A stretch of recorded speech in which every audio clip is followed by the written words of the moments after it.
We're about to take you undercover into the world of illegal street racing. Racers have evaded police for decades in downtown St. Louis. Investigative reporter Chris Hayes takes you inside this dangerous culture of people who claim they can't be stopped in the crossfire.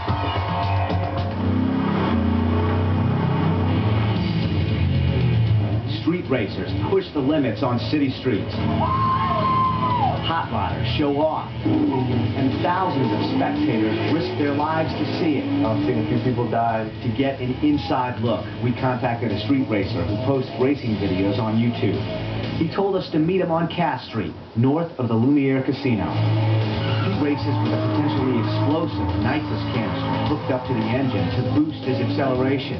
He says police cannot catch him. Always get away. You'll run from him? All the time. Oh, I do it all the time. I can't get pulled over, or because if I'm driving a suspended license, I'll be arrested. He and two spectators who watch weekly showed us how it works. It begins on Sundays around 9:30 p.m. We drive a loop from Cass Street up Broadway to Hall Street and back. Motorcycles and cars come from all directions by the hundreds. When one car pulls over, everyone else follows. They set up for a quick getaway by backing in along the road.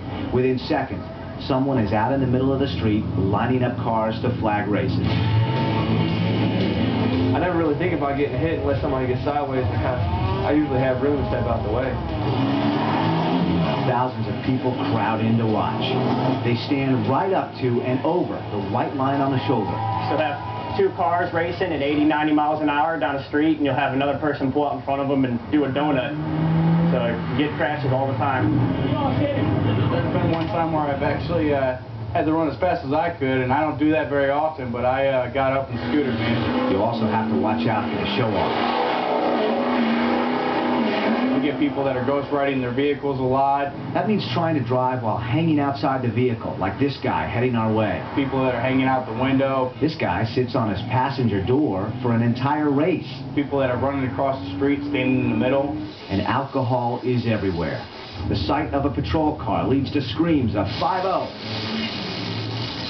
People scramble to their cars, and then they follow each other until they find the next spot to race. St. Louis police pull over a car or two each time, but the night of racing only speeds up. There's power in numbers, and there's not much they can do when they're outnumbered. Even if police shut down every city street, racers say they just moved to the suburbs. You're not going to stop street racing, and you're never going to stop it.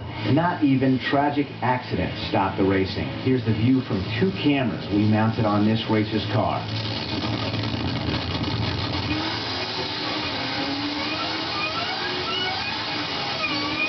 You can see people lining the road for more than a mile stretch, even right here. That's where 20-year-old Chris Grills was standing in September when this car crashed with another and plowed into the crowd. Grills has a brain injury. His dad, Doug, wishes kids would go right across the river, here to Gateway International Raceway. You can get on and pay a few bucks, and you can race all night long in a controlled environment. Drivers get a dedicated track. They get helmets, and concrete barriers protect the spectators. But people who come down to Hall Street say the risk is part of the draw. It's an adrenaline rush. The fact that people are doing something that's against the law satisfies them in a certain way. And the history. Some of these people told me they found out about racing on Hall Street from their parents. Now the generation that started it is struggling with how to stop it. With the Fox Files, I'm Chris Hayes.